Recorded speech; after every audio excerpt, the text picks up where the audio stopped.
Assalamualaikum warahmatullahi wabarakatuh. Good morning, everyone. I hope all of you are listening to this presentation are in well and happy condition.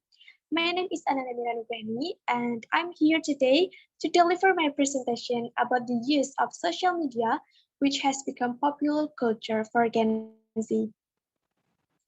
So, the points that I will discuss today are: one, what social media Gen Z uses the most? Two, why is Gen Z uses social media? And three, how to use social media wisely and mindfully as a Gen Z. Now I have a fun fact today. Did you know that the majority, 97% of Gen Z, say that they now use social media as their main source of shopping inspiration? 65% say they use social media to find entertaining content, and 61% of them are specifically interested in watching more video content. Honestly, me too. As part of Generation Z, I absolutely agree with that. I use social media more for entertainment, communication, and education. I also sometimes like online shopping, which is very convenient. I'm sure that all of you do, don't you? Now look at the chart. So, what social media Gen Z uses the most?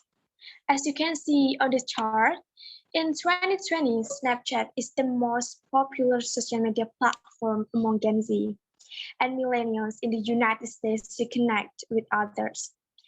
TikTok and YouTube are ranked second and third with shares of 91% and 87% of respondents, respectively, using the social networks to connect with others.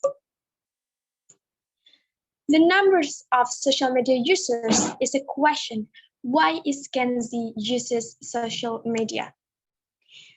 Number one, they want to get attention. Most teenagers share information on social media.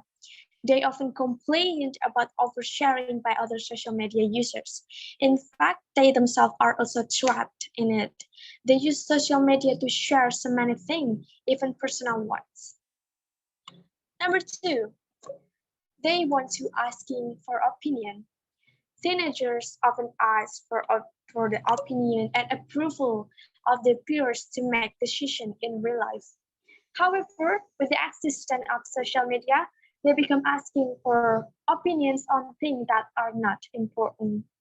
For example, they will upload photos more often just to see how their colleagues comment. Not only true photos, teenagers often write statuses containing requests for advice to their peers. And again, this is not an important thing to share. Number three, they want to cultivating their image. Teenagers make social media grow their positive image. Teenagers will tend to give a good impression when on social media. They expect others to see them as what they expect them to be. Gen Z really loves social media because it also allows them to connect and has a positive effect on their self-esteem and friendships. Low esteem, insecurity, and fear of those are emotional states that social media can cause. So, how we as a Gen Z use social media wisely and mindfully? Here are a few ideas that can help us turn our social media use into a net positive in our lives. Stop doom scrolling. Doom scrolling is a compulsion to consume negative news on social media. Doom scrolling can cause anxiety, depression, and fatigue. Number two, curate your feed. This is one action you can take to instantly give you relief from doom scrolling. If you constantly curate your feed, your social feed will instantly be much brighter. Three, stop social comparisons. If you're comparing yourselves with others while using social media, you will feel less happy. Start focusing on more meaningful things in your life rather than empty comparison to other people. Remember, no one has perfect life. So you have to accept yourself the way you are and stop comparing yourself with others altogether, whether on social media or in a real life.